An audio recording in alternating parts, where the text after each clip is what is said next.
What is going on, Minnesota Viking fans? Welcome to this week's show. The intro worked.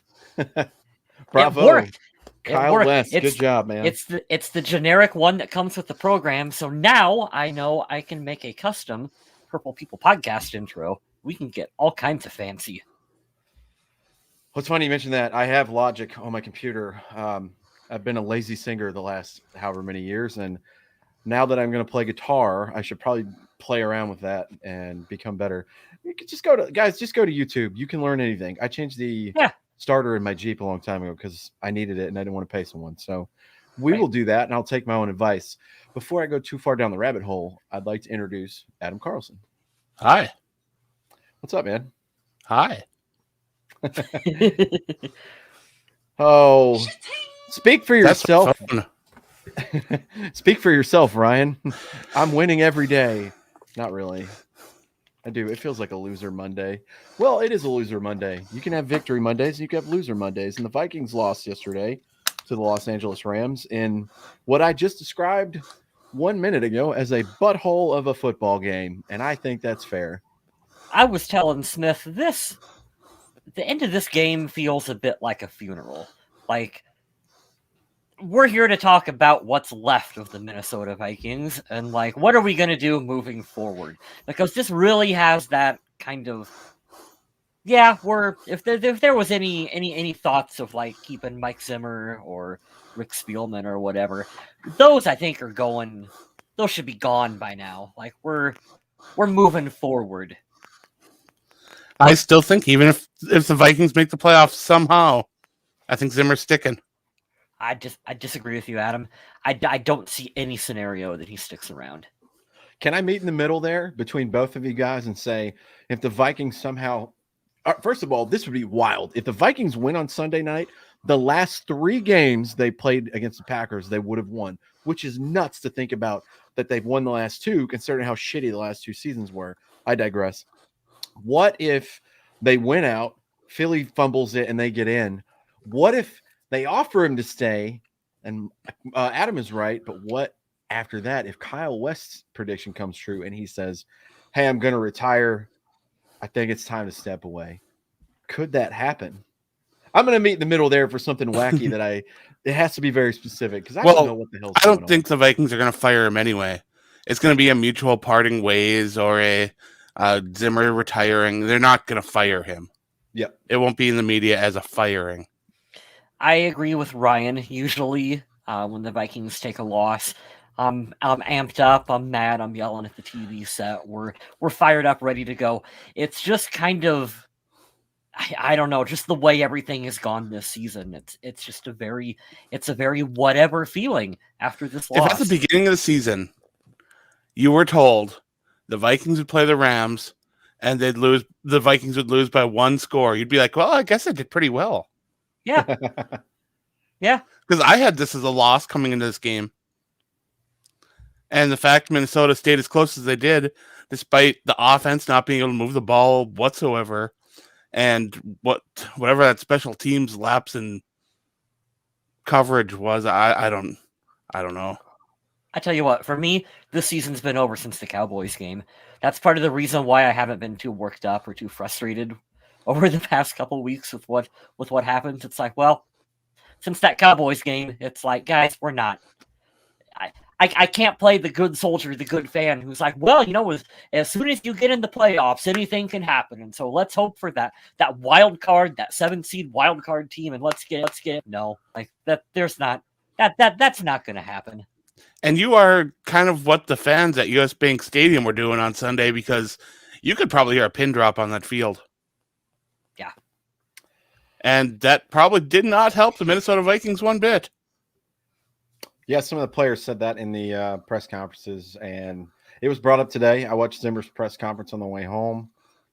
He seems unusually calm. If the feel like the writing's on the wall there. Jonathan, we can go into that later. We'll dive into that. Oh, we'll have lots of weeks to talk about that. Remind Adam us. Zimmer, we're going to talk about that all coach. off season, anyways. It'll be Adam Zimmer. Ryan, why can't we do more of that? I said this to the guys in the chat. The Vikings wish they were the Dallas Cowboys last night. Not in the fact that they actually won a football game, but that they didn't take their foot off the gas and they were relentless. And this team can't finish. They can't stay relentless. They can't, for whatever reason, there's a mental hurdle. I don't think there's a physical hurdle other than the typical stuff this season being COVID, Dalvin Cook's out or separates a shoulder, or I wish we had a somebody gets physical injured. hurdle at right tackle or right guard. That'd be nice. Just to slow someone down a little bit. What a great interception of that whole part. That was great. Because Oh, no my matter what goodness. useless lineman they plug in there, it doesn't seem to do anything. I think Darisaw is going to be fine. I think Mhm. we know Brian O'Neill is good. I think Ezra Cleveland has shown he is a solid guard. I'm good But with him that being center- left guard. Center and right guard is a problem. And I hate saying that for Garrett Bradbury because I don't think that maybe in a different team, a different system, it'll work, but he's a little undersized, and I keep seeing him get a walk back. The guy's a great guy. He has a lot of heart, but that right guard position is a problem. They've got to figure that out quick. And this is the first time I've agreed with stupid Vikings Twitter in a very long time. And this is Mr. Oli Udo. No disrespect to you.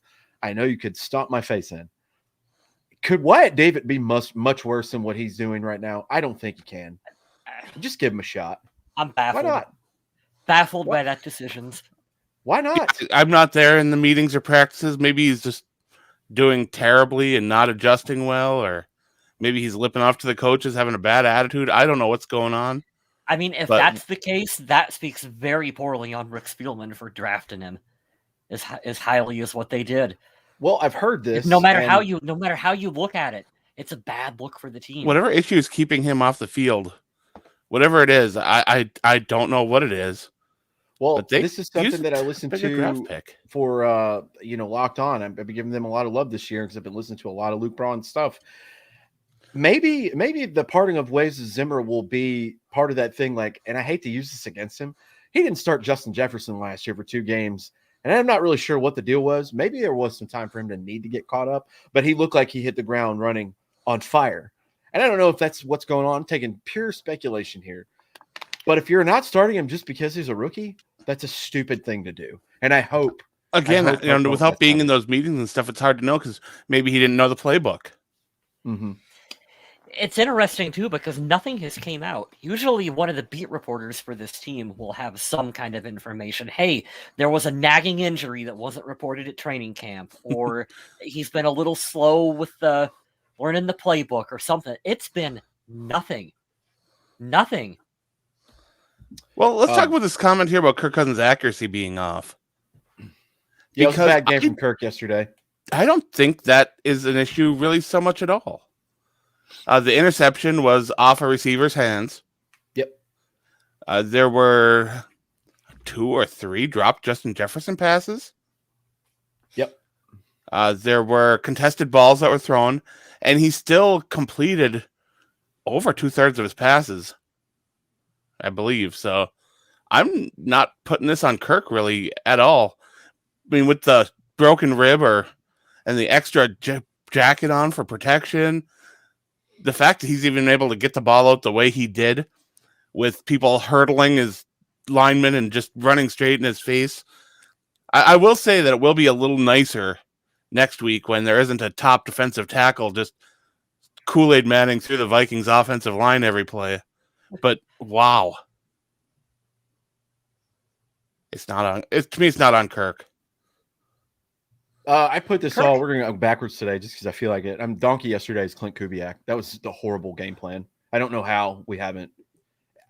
And maybe we can come back later and revisit, or another team can. I don't think he's ready for this. The offense has been so bad this year compared to, which is odd. Last year, the offense was amazing. It was like top 5. Okay, You I've got a lose. question for you, though.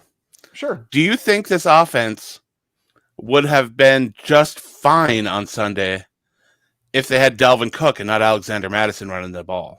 I don't think so. With the way Donald was met or let through pretty easily, I don't see that being.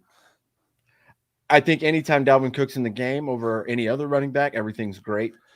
Madison had some decent runs. Just I just think that defense was going to beat us no matter what yesterday. And how Also, about you running mentioned Kenny something- right at Aaron Donald? That's a pretty bold strategy, yeah? That's a pretty stupid strategy. Don't run anyone towards him. I can't for the life of me think like we're not coaches. And I know this is very, very minuscule and elementary to think like this, but on a bare basic scale, what does Bill Belichick do great? He takes away your best threat on offense and defense. Put 3 guys on Aaron Donald. I don't care. Do what you got to do. I mean, I don't get it. And that's one of the things that I saw yesterday. Well, we saw the Vikings make adjustments like this against the Steelers, and they found success with bringing an extra offensive lineman in, and then we never saw it again. They also brought a lot of pressure in that game. They didn't bring a lot of pressure yesterday. That annoyed me. I didn't like, and I hate to pick on this guy, I didn't like seeing the wide receiver that's probably going to break the record for the time being this year going up and chipping the defensive end and looking like he's more powerful than him. That's embarrassing. It was tough. Yesterday was very hard. Also, another thing, and I don't want to spend too much time on that, but another thing that's really concerning is like, I know this is a hard comparison because Justin Jefferson's really young in his career, but this dude's got some drops, and I'm not a fan of that. I mean, he makes some really amazing catches, but that dude's he's gonna start getting a reputation for not being not having the hands that he should. This is a lot of games this year, especially the 2 that I've been to. He's missed some balls, and he definitely lost that matchup yesterday against. To be fair, seeing him and Jalen Ramsey going back and forth was fun. Those 2 are very talented players at their position, 2 of the best. And that matchup, even though I think Jefferson was able to get like 120 yards or something like that. Yeah. I mean, it still felt like he was held in check during the game. And that is quite an astounding feat. Can we get Kirk a new mask? He should just wear the shield so I can see him grit his teeth. I'd like to see Zimmer do that more too, just all virtual meetings. So you can just see like the blank look of anger on his face when Chris Thomason asks him literally anything. So are you guys still excited enough about Vikings football that you're rooting for the Dolphins tonight? Okay. Yes, I am. Number one, if they beat the Saints, anytime the Saints lose, great. I have 2 players on the Dolphins team playing tonight in my fantasy semifinal, and my opponent has just Alvin Kamara. So I'm hoping I can win by the skin of my teeth tonight and go to the championship. But yes, fuck the Saints. I'm always excited for Vikings football, but I'm at the point with this franchise and this team where I'm tired of playing we didn't win enough games, so now we have to rely on this team, that team, and the other team to take a loss for us to get in. Nope, don't care. Don't give a fuck what the Dolphins do. Pardon my language. I don't care. We didn't do it. Go win the division. You want me to be excited? Go win the division. Go take be it the from Chiefs. Green Did you Bay. see that graphic last night? Or yesterday afternoon? 6 I did. straight division titles. And that's after the Peyton Manning came in and took over the city of Denver and the whole state of Colorado. Yeah. As soon as he was gone, they planted their flag. And that's where it starts, honestly, guys. If you win your division, you're always going to go in. You just have to win 6 games a year. You're the division winner. You're getting in. We saw the Seattle Seahawks get there a decade ago this time and beat the reigning champs at a 7-9 in. They were a wild card. That's all you have to do. It's just frustrating. I know we're all frustrated right now, but all right, how much do you put on the defense for this loss? Well, that's tough. Matthew Stafford gave us plenty of opportunities. He did have 3 turnovers yesterday. And the Vikings had 0 sacks. Yeah. I'm not putting this particular game on the defense. Special teams giving up a touchdown was sucky. Because if that hadn't happened, who knows where this game would have went. But the offense was so bad yesterday. I can't. It's like the big sore. I can't get past. You know what's funny? They managed to lose games as a team as well too. They're like they will offensively, defensively, and special teams can just all come together and manage to lose the game for us. I haven't seen all 3 be terrible in one game. It's always just 2 of the 3, and you never know which 2 you're going to get. Yeah. This game, the Vikings, I don't know how, but with the big defensive lineman they paid a lot of money for, they still gave the starting running back of the other team 120-some yards on the ground, and that's baffling. Not acceptable. It's baffling. They did hold the Rams as a whole to about 50 yards under their average per game. They did get 3 takeaways. The first one that I don't know how they didn't cash in on. But, I mean, and 2 touchdowns against this Rams offense is just absolutely explosive. There's a lot of hate for the Vikings defense out there right now, but this game ain't on them. That's I my know question. Dalvin Cook was out, but the offense only rushed for 66 yards yesterday. It was pretty terrible. I like Madison. I like his run style, but you can't take the Dalvin Cook run game playbook and throw Alexander Madison in there for his plays. They're not the same kind of running back. I know I gave my donkey away. I don't know who else you want to give it to. I know Oli Udo's name's probably going to come up again. I'll give mine to Michael Pierce. Ooh, there you go. I expected big things from that big man, and honestly, so far, I'd rather have Watts. Bold statement. There we go. I like that. For the money difference and the position difference on the field, it just don't make sense to me. I like that. I like that take a lot. That'll piss off Twitter a lot, but there's truth in that statement. I don't know who you want to give your donkey to, but I'm giving my game ball to the guy named the episode of. The ghost of Anthony Barr showed up yesterday. Not only did he have 2 interceptions, and he only had 3 previously in his entire career, the dude had 2 pass breakups too, and he was the second leading tackler. Did we get a donkey from West? I don't know. Pick I don't think, whoever. I don't know. Whoever I didn't mean want. to skip over you like that. I'm sure you probably don't care. Go for it. Go for the game balls. Yeah, that's tough, Ryan. You're exactly right. The edge rushers are weak, and this Zip is another thing backups. too. They I'm not are. saying- It's tough to put it completely on them because I mean Shelton Richardson is playing out of position right now. The other guy's a backup. I mean, both of the defensive ends are out for this team. So I think that's why I'm less frustrated with them getting pressure at the quarterback than what I am with the 2 up the middle. That this team spent all this money to bring You know how in. many tackles Pierce and Tomlinson combined for it during this game? How many? 6. God. Yeah. Not good.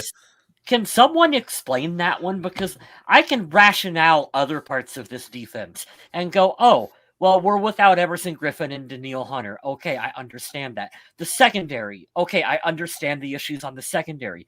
I don't get why the interior of the defensive line is so bad. I don't get it. Well, the exterior sucks too at depth, and this is what I wanted to look up because I wanted to say I told you so. I don't know if he would work for the scheme. I have no idea. But the Chiefs traded for former Chargers and Steelers defensive end Melvin Ingram earlier this year for a 6th-round pick. Mm-hmm.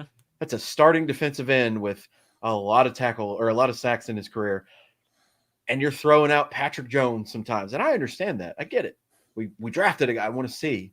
That guy is clearly better. Even in an aging part of his career, clearly better. You can't go give up a 6th-round pick. It's annoying. And somehow, we talked about this last week. I don't know how because it doesn't show for the scoreboard. The Vikings are still up there for sacks, which is nuts. Are they still in first? Wild. I'm not sure. On the sideline with sunglasses and oxygen. Yeah, I missed when they used to run touchdowns back from the defense, you know. I miss those days. That'd be cool. We're all frustrated, guys. But let's be honest. This is a team that's kind of surging right now. They're going to get hot at the right moment. With their personnel, they should have beat the Vikings by 30 points. With that personnel and that coach, they should have had that Washington-Dallas score last night. So kudos to the Vikings for staying close, I guess. But while we're talking about those Vikings pass rushers too, the Rams were doing something different on their offensive line. They moved their right tackle to left tackle, had a new body in at right tackle. Minnesota should have been able to attack them and maybe get some wins, but there really wasn't there. It's another part too where I feel like the coaches could test out, like we were talking about earlier, with the Belichick mindset. Hey, maybe even just for the series, let's just attack this guy that just came in that's a 3rd stringer. Let's see if he sucks. And if it keeps working, we'll just keep doing it. I didn't see much of that at all. Frustrating day for the fans. The Vikings are now at 7-8. They are the number 2 team outside the playoffs in the hunt, as they say. The Eagles slipped in. I believe the Saints are right above us. First team out of the bubble. They play tonight in New Orleans against the Dolphins, but not looking good. You got to go to Green Bay for a primetime game Sunday night, and that is not anywhere that I want to be. Not great. And they came off a great win against this team a month and a half ago. And Green Bay's fired up because when Minnesota beat them, they were at probably 60% strength.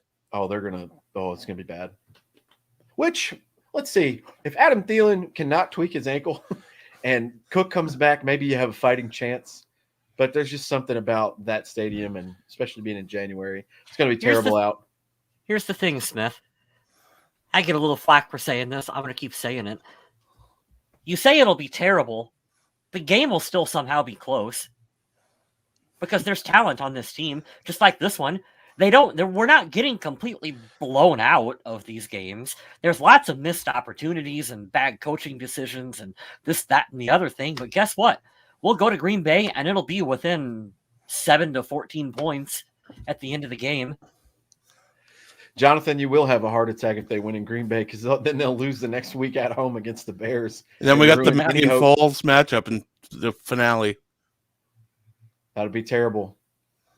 Although I don't like that narrative of Foles coming in and saving the day. They beat them in Chicago last year with Nick Foles at quarterback, but they don't want to talk about that.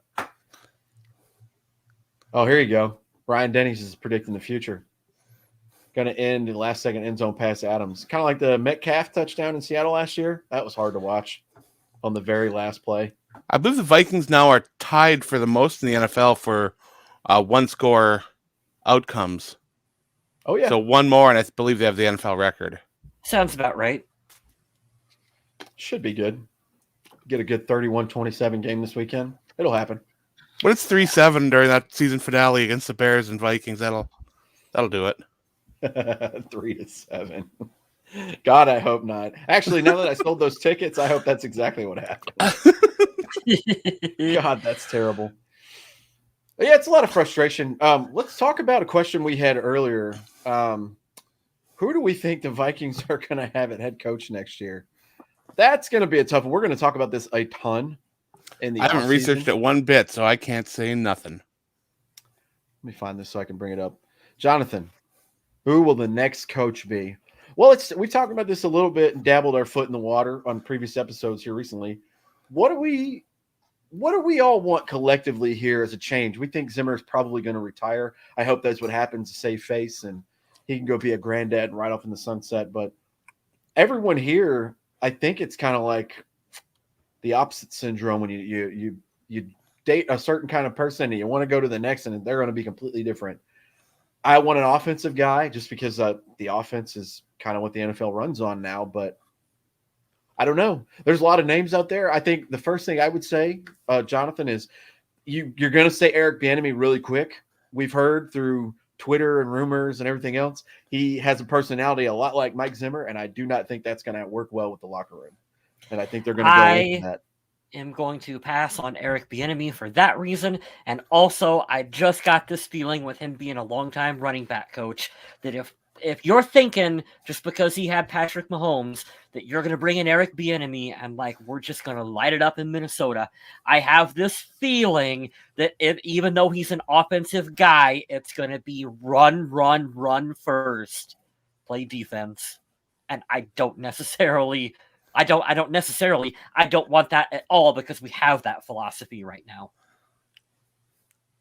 Yeah, I'd kind of hope for a younger player with a newer philosophy. Yeah. As I've said before, I love the double A gap blitzes. They can get some results, but there's got to be more to your defense. There really does. Because teams are really cued in on what Mike Zimmer and that team does on defense. And their offense is so one-dimensional. The fact that the Vikings had 12 third down opportunities in this game and converted 2 of them, that's not going to win you football games. Lee, to answer your question, 3 out of the last 4 years. That first 2018 year, the Bears shut us out. Went to the playoffs the next year, had some miracle of a win in New Orleans and beat the Saints. Kirk finally shut everybody up. The last 2 years, same thing. Kellen Moore would be a name. I know he's a really popular name that's been floating around the offensive coordinator for the Dallas Cowboys. He'd be Byron one that Leftwich. I think the Vikings, Byron Leftwich, although I've read a lot of rumors that he's being tied to Jacksonville.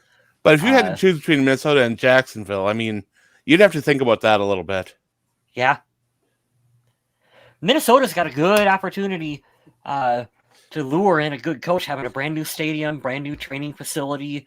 Justin Jefferson is a big piece. If you're an offensive-minded guru, hey, you can work with him. Kirk If Cousins, any of our listeners have stayed at that new hotel in Viking Lakes, you really got to let me know how it is, because that place looks amazing. I want to echo a point too. There's pros and cons there. I've seen, and I saw this today. I can't remember where it was. I wanted to say it was McAfee, but maybe it was Instagram and some weird post. But basically, I saw Doug Peterson's picture right beside the Jaguar logo. Jim Caldwell as well, which is crazy because he hasn't been a head coach in a long time. But here's the thing. You go to Jacksonville, you've got the boy wonder quarterback freaking of the century there. Mm-hmm. Like the next Peyton Manning is what they said. Now, Urban Meyer ruined that first campaign, but I think he's very moldable. But here's the flip side of that. If you come to Minnesota, you have a chance. First year is not going to be anything on your plate. You have to deal with Kirk because he's probably saying, we've already said a million times, he's probably saying, but you have a chance that next year or the year after that to draft a quarterback of your choosing. And then you could be in a Nagy situation to where you get a 2 or 3 year window to be terrible because you got to groom the quarterback. It's not like the Vikings have a lot of young players to waste on defense, because really, as we said last week, there aren't really a lot of young defensive players to build around on the Vikings defense. Mm-hmm. On offense, Justin Jefferson is going to be expensive to lock down when it's his turn, but they're going to do what they can. You got to believe that. Yeah, it's difficult to nail down that one thing. We've mentioned it, especially in our personal chat between the three of us, where the Vikings are going to go in the draft. But it's all but certain. I think Kirk Cousins is going to stay one more year, unless somebody offers up stupid money for a trade, which is not, with the quarterback market and draft coming up, I think it's more realistic than we want to give it credit for. But I still think the highest percentage chance is he doesn't go anywhere. It's still strange because the options are you cut him and lose out on a ton of money. You try to trade him, and you'll still eat $10 million, and you'll be left without a quarterback for this season. You hold on to him for the year and pay him this massive contract, or you give him an extension and try to spread out a little bit of that damage over the next few years. None of those options are really fantastic. The last one seems like the most plausible. Here's the thing about Kirk, is that when he seems to have the most success is when he's able to build momentum on the field. He's a very momentum-based quarterback. So he needs to have a coordinator and a staff who pay attention and understand him. Zimmer is always a bad fit because he doesn't care about the offense. He doesn't want to care about the offense. Kirk needs a coach, an offensive-minded coach, who's going to come in and understand his pros and cons as a player and work to maximize his talent. I still don't think Kirk, he's not complete chopped liver. Like you're not completely ready to throw him in the trash. I don't think. You just need to have someone who can go and work with him and maximize him for another couple years while we work on whoever our next quarterback is, hopefully through the draft, so we can get that cheap rookie contract right around the same time we're extending Justin Jefferson to his big deal. If that makes sense. That's my logic anyway. It's good. I like that. I like where that comes from. I think there would be teams willing to trade for Kirk. The question is, what Adam was brought up is, what are you willing to eat as far as finance wise? The other question is, who are we getting in return? Are we as Vikings fans willing to accept a first round pick for Kirk Cousins, eating a little bit of cap and just knowing, hey, we're going to suck at quarterback for a year? Or ESPN thinks Kirk's going to Philly, which is stupid. I don't understand that. Jalen Hurts isn't anything to write home about, but they're winning games and they're averaging like 30 points a game. Why would you mess that up? Why would you change that? And he's a rookie, right? Or no, he's the second year. Yeah, he's still really young. You're not paying him anything. You want to overpay for a guy so your whole philosophy can change and probably lose a star player? Like, that's so stupid. Please give me these guys jobs because they are terrible at what they come up with. Same article said that they were going to go get Teddy Bridgewater too from Minnesota, so who knows? I like that comment, Jonathan. He said that Kirk did well under Stefanski as the OC. We need someone like him. That's why I'm on the Brian Daboll train, and I'm not sure how much of an impact he had as far as quarterback coaching. But you know what really impressed me? If you can take a guy who has raw talent like Josh Allen, who in the first year you were like, well, he's a freight train on his legs, but God, he sucks at throwing the ball. And then from year 1 to 2, there was a complete 180 and like, holy shit, he figured out how to throw. And then year 3 last year, you're like, holy shit, he's getting accurate. Now he has a weapon. They completely deconstructed his throwing motion. It's so and changed it entirely, and it made a huge difference. And even though they don't run the ball there, I know that a guy like that who can focus in and make an offense really explosive, you can bring those elements there. Plus, it's not the Eric Bieniemy or go get Doug Peterson. This is a guy we know vaguely. I don't know. I don't want that big flashy name unless it's fucking Andy Reid or something. Yeah, of course. That makes me. And what you said right there, Adam, about we're gonna take away. We're not take away, but we're going to deconstruct his throwing motion, and we're going to improve upon it and make him better as a player. That makes me wonder, like, well, what would a staff like that do with Kirk Cousins, in an off season? What would they be able to fix out of his tendencies? Is he too far in his career to do that? The one thing I'd like to see Kirk do a little more often is make his reads from outside in. Because he seems to read his options. He seems to go mid, long, and then close. And if you're going to do a West Coast style on offense, you got to start mid, close, and then far. But I don't know. To me, there isn't a lot to really pick apart for Kirk Cousins. His throwing motion's fine. He gets rid of the ball fine. He steps into the ball fine. Like I said, I don't really have a lot of options with Kirk Cousins. You can hire me, Vikings. I'll do it for cheap. I'll come in there and slap the shit out of his hand during practice so he stops patting the ball. Hate that. I'm just nitpicking. I'm just being stupid, guys. Don't listen to me. But did you get to see some of the Kirk Cousins pump fakes? He did them. This week. I caught that. He must listen to the show. He's got to. That's what I think. Kirk, I bought a helmet for $400 with your autograph on it. You got to win us a Super Bowl. Did you really? I'm gonna need you to... Oh yeah. I've never seen this. That was well, I have a lot of my stuff in storage now because I'm with my dad at the moment. But I'm like, I want to have something of Kirk's, but I have a lot of pictures. I don't have a helmet. Let's get a Kirk helmet. You got to win the Super Bowl, man. I invested in you. I'm part of that contract. It's kind of like those Green Bay owners of the team. I'm a partial investor in your. I remember the year we got Donovan McNabb. God. There's a trip down memory lane. But someone in Mankato got him to sign a helmet and then was trying to flip it immediately, and they had like $700 on it. I wonder how that turned out once the season started. There's a lot of dust on that helmet because it didn't go anywhere. That's it. My friend Paul, true story. My friend Paul has a full-size Vikings helmet that he used to take to training camp, and would get everyone's signatures and stuff on it. And he got McNabb on it. Well, he ran out of room. He ran out of room on the helmet, and so he legit took some some peroxide or something. Oh no! And he wiped it. He wiped Donovan McNabb off the helmet. Dang! Oh, that's disrespectful. I love that. That is. Oof.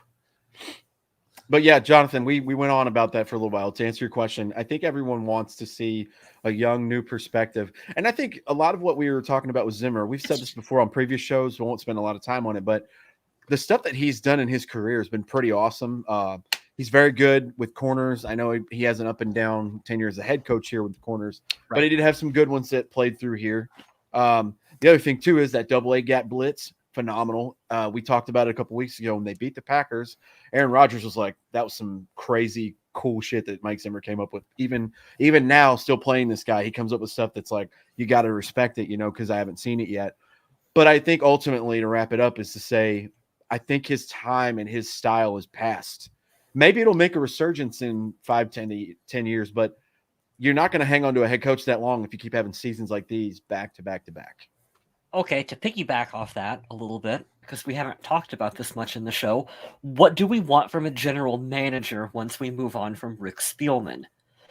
do we want to kind of continue on with the build through the draft philosophy, or are you looking to do what the Rams are doing and be like, we don't need a first round pick ever.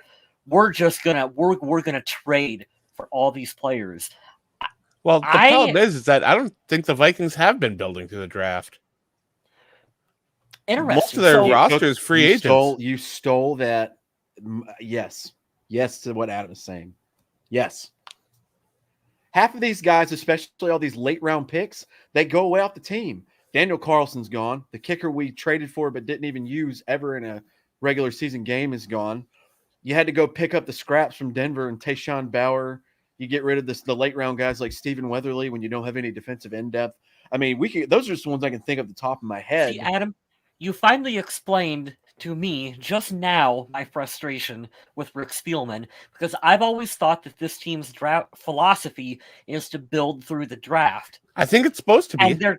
And they're not good at it. You just explained why you just explained to me why I'm frustrated with them. They're not good at their own philosophy. No. Can I say this with it making sense? And if it doesn't, please call me out. But I'm trying to articulate it on the fly. You know how this team likes to every once in a while they'll get 2 first-round picks, and that's cool. It's flashy. Most of the time they have one, and it's just like any other team. It's hit or miss, 50-50, right? But they love to stockpile the cheaper, bargain bin. Yes, the less probability players of them starting later. I would like to see them reverse that. And I'm not saying you have to don't give capital away, but stop stockpiling your 5s and your 1s and just hold on to your $20 bills and make a good purchase. Adam said this before, and I'll give him credit every single time. The scouting department needs a cleanse, especially that offensive line room. God, are they not good at their job? All these guards and all these all the centers, they've been underwhelming. The 2 tackles you just landed, I think Darisaw was a pretty good pick. I'd like that they traded back for him, but how many offensive linemen have they whiffed on, and they've been awful? They've taken a hit in the scouting since Scott Studwell left that department as well, too. This is a good comment from Jonathan here. Best man available doesn't work. That's because they always outthink themselves. They will have the best player available right in front of them. But, if we trade back 3-4 times, we can grab from another pool of players. They don't ever actually draft the best. I will say it kind of available. worked this year because I think Darisaw is going to be just great. And I know a lot of fans wanted Vera Tucker, and Vera Tucker's a good player too. And honestly, probably would have solved the problems on the interior of the line, but then we'd have had a left tackle problem. Yeah. Yeah, it's just, I think it's, and I don't think they've been all whiffs, Jonathan. I think it's slightly more that's noticeable. Maybe getting into that 60% whiff range. You're like, damn, I'm starting to notice a lot more disappointment than I am, or just noticeable disappointment rather than I am satisfaction here. But how many of these players have been good? 5th to 7th are still on the roster? Yeah. And there are tons of those every year for the draft, for the Viking age. I end up doing these evaluations of players, how they'll fit in, what to watch for them, and all this kind of stuff. I end up watching a lot of tape on these guys, and I'd say almost maybe 10% of them are still around when the final roster hits. So, do you place the blame on the coach? On myself for wasting the time writing the pieces. There it is. Yeah, but I mean, do you place the blame on the coaching staff for not developing the talent given to them, or do you blame the GM for drafting talent that can't be developed? I've been waiting because the Vikings have been at this point for the past 3-4 years where they just think we're only a few pieces away, we can bring people in, and they don't take that opportunity in the draft to take their picks and move up to get better talented players. Oof. Instead they move down and grab these prospects to try to spread their net, as they like to say. And I've never really, I understand how players can fall through the cracks and good players can be there later in the draft. Yeah. But that can't always be your thing. If there's a player on the board that you think could fit in your team and be very good, you should do anything you can to go get them. And it's not like Spielman hasn't had some players fall in his lap. I mean, look at some of the best players the Vikings have ever drafted. They fell right in their laps. Randy Moss fell in the Vikings' laps. Adrian Peterson Adrian fell in the Peterson. lap.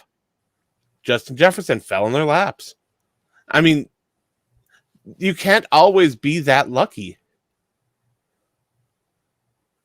Yeah, I like that too. What you're saying, Adam. We don't know. There's a lot of what ifs, and I'm just thinking about recently, the ones I can remember. It's hard to remember all the players from drafts the further you go back in the file, but most recently, like Micah Parsons, he would have been wonderful for this team. Wasn't that far away. I understand you wanted a left tackle, and it looks like that would work.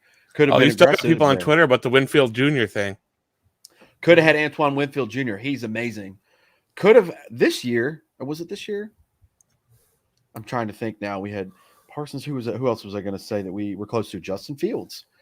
That might have been awesome to let him sit for a while because Kirk's probably not going to get hurt a lot like the guys in Chicago. You're not going to force him to play, maybe mess him up. He was 2 picks away. Now he's in the division. There's all these what ifs. I know we could play that scenario all day, but I like that. I like that what you said, Adam, is what I'm trying to get to is I like it when they're aggressive and go forward and they know they have a guy they want rather than saying, well, let's see let's squeeze every cent out of this dollar and take what we can with the remaining because I don't know. It's just, it's underwhelming most of the time. It looks impressive when you got a big wad of cash when you walk in somewhere. But would you rather have a big ball with $31 bills in it or one $100 bill in your wallet? Exactly. Well said. It's a trap.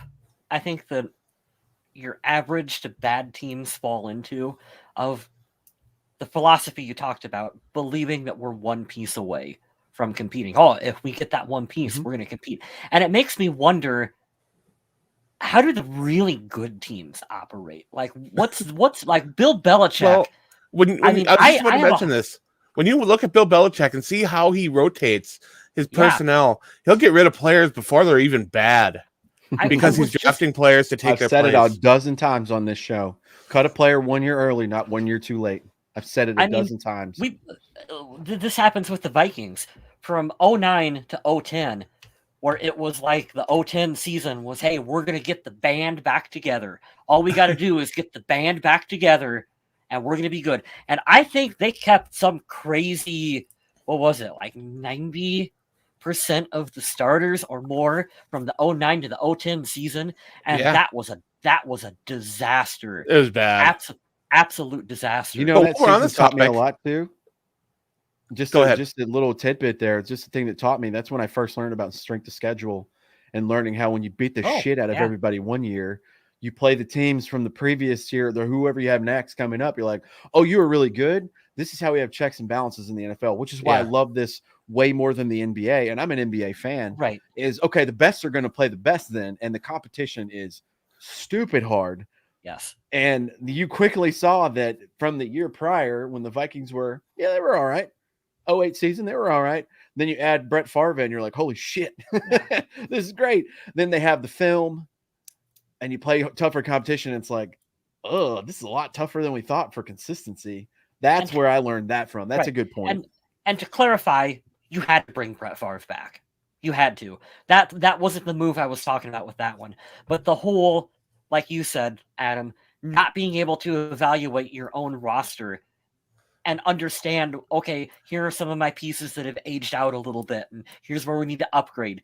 The Vikings are very much a keep the band together. Well, we're going to have that same kind of situation this offseason. We've already got Patrick Peterson saying he'd love to come back to Minnesota. Come on back, P2. Please come back. But even last year when the Vikings signed him, people were saying he was washed. I bet he shut a lot of those people up because he's been by far and large the best corner on this team. Absolutely. And I like the Cam Bynum kid. I'm sure he's going to stay, but I'm not opposed to bringing Xavier Woods back either. He's been up and down, but the depth past those guys it's scary to think about. And that's why you need fresh eyes. I like Dantzler. I do. I don't think that he's as bad as a lot of fans make him out to be. Still up and down, but Mackenzie Alexander. He's had a weird first 2 seasons in the NFL. There's been a lot of drama in that corner room for him to work through. Between him and who played Boyd yesterday or Hand, I forget who they rotated in. They're collectively better than Bashad Breeland was, so that's cool. I like that. Hey, thank you, Adam. Mackenzie Alexander can go. You think so? Yeah. He's the definition of a guy at this point. Like, hey, he's a guy. He can fill a role. Weird question. Have we figured out? Have we heard anything? Because obviously his mental state is number one. But is Everson Griffin coming back? He's not coming back for the year, is he? I don't know. He posted some photos with his family on social media around Christmas time. So he seems like he's doing well in that regard. I don't know about the football aspect of it. The Star Tribune has said not to expect him to return. Okay. That really sucks because I think that might be the last time we see him in a Viking uniform, which is annoying. I don't think so. You think he'd have another shot? Well, considering the complete lack of depth and the fact that Minnesota won't be able to work something out with Danielle Hunter, I don't see them going in with just so little defensive end depth. We're going to have so much to talk about in the offseason. Does Danielle Hunter stay? Would you want him to stay? Smith, we're already in the offseason. I mean, we're already doing it. Dude, you're so How right. much have we talked about this game against the Rams? I mean, it's like we got off the topic already. Because what's there to say? It's like I don't see a point in getting super frustrated over mistakes made because I really feel there's a whole new regime change coming in, and most of these players are going to be gone. There's no way it doesn't happen at this point, right? I'm not gonna be mad over Mackenzie Alexander because Mackenzie Alexander ain't gonna be here. But you got Thielen, who's getting banged up, and hopefully they don't keep putting him out on the field and getting him hurt every time. Let him heal up, no rush. KJ Osborne, I think, has cemented himself as being kind of that number 3 until there's a better option coming along. I would like to throw this out there because I said it in the chat, and I wasn't met with pitchforks, but I could feel a little bit of anger, and that's okay. It's time to start looking for Adam Thielen's replacement, and that doesn't mean that I think you should get rid of him. He should stay right here. I want him to retire a Viking. But what do you think of Smith-Marset catching his first touchdown against the Bears and then being an inactive the next week? And this goes back to what we were talking about earlier, and I'm glad someone brought it up because there's things that I can say in the chat or there's things that I think about, and you guys would jump in with a great point. This is why this chemistry on the show is so good and why we have fun doing it, right? But if we took that philosophy of stop looking for the piece and go draft a wide receiver, I don't care that you took Justin Jefferson 2 years ago. If someone's there, go take him. And then that whole, your roster and the depth kind of shakes itself out anyways, because I know Adam Thielen's going to be a good mentor. He's still got a lot of football left to play. And who better would jump in that wide receiver 3 role and have a renaissance? And then now you're looking at, I don't know, who's coming out of the draft. Let's say they get the number 2 wide receiver because he's there and you can't pass him up. And let's say he's in between where Thielen is now and Jefferson is now. You have the best wide receiver trio in the league now. I mean, you're spot on because we had Chester Taylor coming off a 1,000-yard season. The Vikings did not need a running back when Adrian Peterson fell to them in the draft. The smart move would have been Brady Quinn because we needed a quarterback. I was so mad the Vikings didn't take Brady Quinn. But you said that on the show before. I remember this. Yeah, but thankfully, someone in this organization was smart and took number 28 in that situation. So, yeah, you're right. I agree with you. Guys, I can't think of anyone in my lifetime of being a Vikings fan, especially in this last 12 years I've been watching this team, that I love more in the story more than Adam Thielen. I can't think of anyone. I'm not saying I want him to. I don't want you to trade him. I don't want you to cut him. But this is the philosophy. This has been conditioned in our brains. We've got these guys. That dude hasn't been on the field a lot in the last 2 years, and he ain't getting any younger. And you got to think, he didn't start the NFL as a true freshman or a rookie.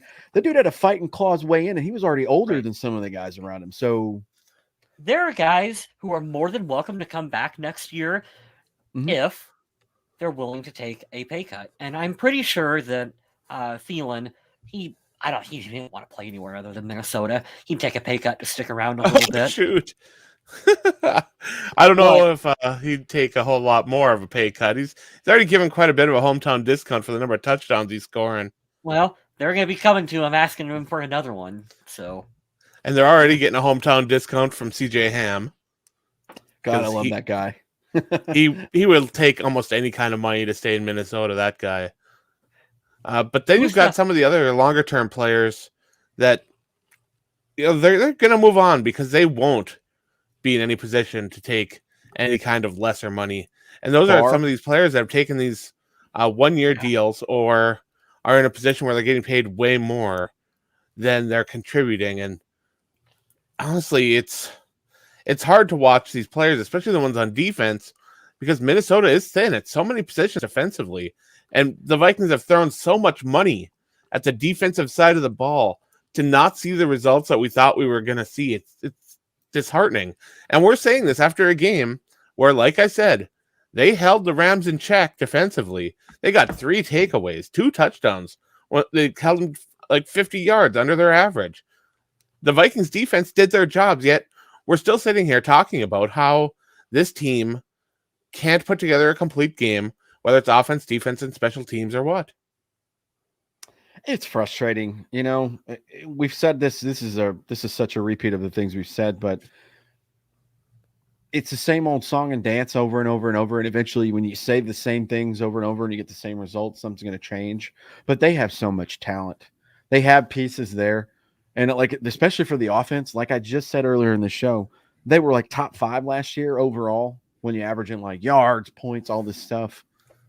They're terrible now, and they're hard to watch. And I would never wish this into existence, but Justin Jefferson's already being vocal about being frustrated. So you don't want to see that same situation happen twice.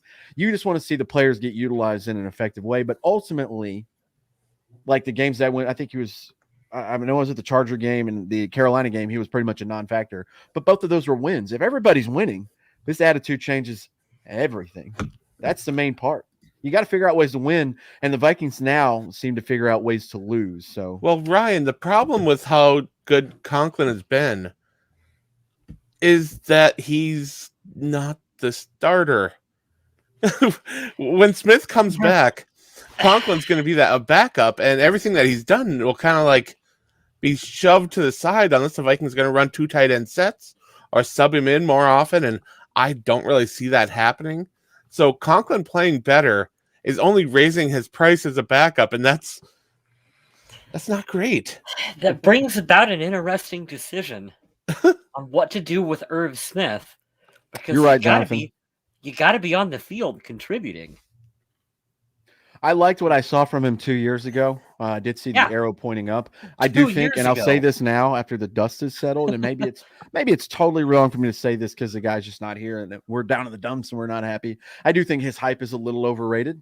I don't consider him to be like a superstar tight end, but for what the team asked him to do, 2 years in a row now, he's going to be the breakout player for this team. Yeah, and this year, not his fault, a big injury. That stuff does happen. In the preseason too, that was a hot take. That was a hot discussion too. Okay. What's your favorite Irv Smith play from his time on the Minnesota Vikings? I remember his first one because it was in Detroit. That's it. That's my point. I saw him pick up a first down. Yeah, I remember that one.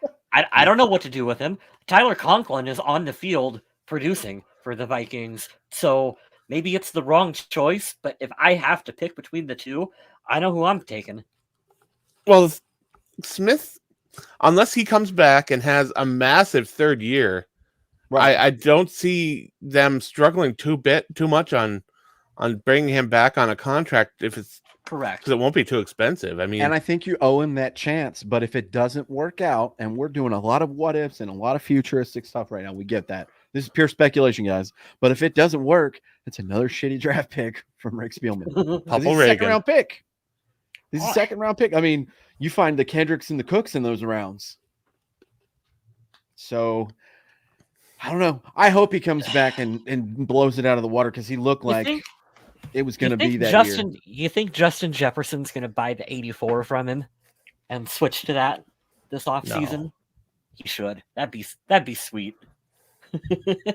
Get the 84 on someone who's actually I do like Jefferson having a personality, and I do like him respectfully being vocal, and I do really, really enjoy these t-shirts pregame. He's given all the shout outs to the legends, and I love every bit of it. It's so cool. It's coming. the diva attitude's coming if they don't keep him happy. Well, you got to use him mean, better. He's got to catch more of the balls thrown his way, but you also got to utilize the kid more. He broke the record this weekend, right? Most yards ever in the first 2 seasons. I'm pretty sure they had that on Pro Football Focus Instagram today. So the talent's there. Irv is a backup. Ooh. Oh. I don't know that he's going to take that. He'll probably take his chances somewhere else if that was the case. Well, Yeah, I don't even know enough to really be on about that. General Manager Kyle West is like, yeah, well, go ahead. Huh? Let us know. Let us know where you end up. That way we can forge your mail. Yeah. You guys are brutal. I thought I was brutal saying we should draft Adam Thielen's future replacement. Kyle West is over here like, pack your shit and get out. I don't care if you can't walk. All right, so let's bring this back to this season, and let's talk about the upcoming game against the Packers. Do any of us really, truly believe the Vikings got this game? If Dalvin Cook plays, I'm calling an upset right now. Really? Yep. Just Cook, not Cook and Thielen or any combination? I'm assuming and operating. That's a good catch. I'm assuming and operating under the thing that Adam Thielen's not going to practice all week. He'll play. He was good enough to get in the game and run around. He just tweaked some things. Plus, it's 2 games left in the season. I'm sure he's going to try to power through whatever. But I'm assuming and operating under the idea that Adam Thielen's going to play Sunday as well. But if Dalvin Cook can pass protocols and he plays, I'm calling the upset. And I want it for me because I don't think the Vikings are going to make playoffs. I just want to be able to say and walk around at the end of the season being like, hey, the last 3 times we played Green Bay, we've won with Kirk Cousins. And I want that Week 18 game to mean something. I do. I want it to be an exciting game where playoffs could be on the line, and I'm rooting for Minnesota to try to sneak on in there, but I don't think that's going to be the case. So I want Minnesota to go in there and beat Green Bay, but yeah, I don't think it's going to happen. Oh, don't trust me. I'm not putting any money on this. No way. Is Rodgers playing? Yes, Rodgers will be playing. There are no reports out saying that they're going to rest anyone. If they were going to be able to rest someone, it would be next week, probably, for the last game. But yes, Rodgers is playing. That's only if they secure the bye, yeah. Yeah, if they secure that one spot, which it looks like they are, because the freaking Cardinals dropped another one. What's it going to be, them or Tampa Bay to get the 1 seed? Tampa. Or Dallas, right? Yeah. Dallas is on fire, too. Everything was clicking last night. That was embarrassing. For the Vikings hit Dalton Schultz tuck. I just can't believe the stat last night that I think over 5 different receivers on the Cowboy team had over 50 yards apiece. Yeah, that is crazy. Freaking wild. And then Cooper Rush comes in the game, and first throw he does is a 61-yard pass. That doesn't make me feel as bad about the loss. Well, I still feel bad about it. No, I still feel bad. It's 1% less. Like, he might be decent somewhere. That's another reason too why we got to get a better offensive philosophy around this team. You look at the yardage that these quarterbacks are throwing for now, and that's the direction this league wants to go in. They want these big primetime games to have big scores, touchdowns, big chunk plays like that. Kirk ended with 330 this last week? Somewhere around there? I want to say he picked up some pretty good yardage. Typing breaking news. Hold on. Ooh, breaking some news. Do like that kind of stuff. But yeah, Kirk slung the ball around a little bit, and especially when he went no huddle. You saw him making some good decisions, chucking the ball down the field. 315 yards from Kirk Cousins. Not bad. Matthew Stafford had 197. Aaron Rodgers only had 302. Kirk wins. Do it, Kirk. Is that legit? It's on the Viking Age's Facebook, so yeah, I will say it's legit. Yeah. Well, good for him. That's cool. That's cool. He signed with a contender. I mean, that's cool for him. Those of you not watching live and seeing the video, it is former Vikings cornerback Bashad Breeland has signed with the Arizona Cardinals. Courtesy of the Viking Age 1 hour ago when we started this podcast. So this is very recent. Good for you. I would say please stop referring to yourself in the third person on Twitter. That's weird. Breezy. but good luck. Yeah, that's cool. Took a week, let the dust settle, sign with the contender. Yeah, good for him. But Minnesota yeah, will do all right without him. I'll make the prediction. Yeah, I think they're going to be just fine. I'll make the prediction if Dalvin Cook and Adam Thielen are in the game. If all the injury stuff, the injury bug frees itself, I think the Vikings can upset the Packers at home, especially with the game plan of running the ball well. If you can do kind of what you did with the Steelers against the Packers, could be very close. This one is in Green Bay, right? This one is in Green Bay. It's Sunday Night Football, if I read that correctly. So it'll be a primetime game, but I'm not putting any money where my mouth is on that bet. I kind of know where this game's going to go, really, but just add some spice. I think Kyle West broke my spirit earlier 2 days after Christmas, because he made me realize we're already in the off season. The season's pretty much done. Yeah. Not like it hasn't been done for a while. They flirted Not with over being yet. in the Just playoffs. need something to drink. Adam's keeping the faith. I can respect it. And that was a really big throwback that people probably don't remember. So my bad on that reference. I didn't hear what you said. Oh, it's never mind. It's a dumb reference. Anyway, so that's next week. We're going to talk about the Vikings and the Packers. And hopefully we'll be talking about a win. That'd be nice. But on the off chance that it's a loss, we'll still be here. And we'll probably be complaining a lot. I see my stuff is up here to talk about. So you can go to thevikingage.com to check out my work. I've been doing quite a few pieces over there lately, and I've been getting quite a few people reading my stuff. So thank you to everyone who's gone over there and clicked on my articles. I really do appreciate it. It means a lot to me. I've also been doing a little bit of work over on undeadwalking.com. Tyler James Williams from The Walking Dead just recently started on the new show Abbott Elementary, which is on ABC, which is a pretty cool show. I put out an article over there about it. It's got some nice Office Parks and Rec vibes that I'm kind of feeling, so I'm interested to check that out. It's going to be good times. Over on Twitch, I'm MN Viking Zombie, as well as on Instagram and Twitter and TikTok and pretty much everywhere else. So if you see an MN Viking Zombie out there somewhere, it's probably me.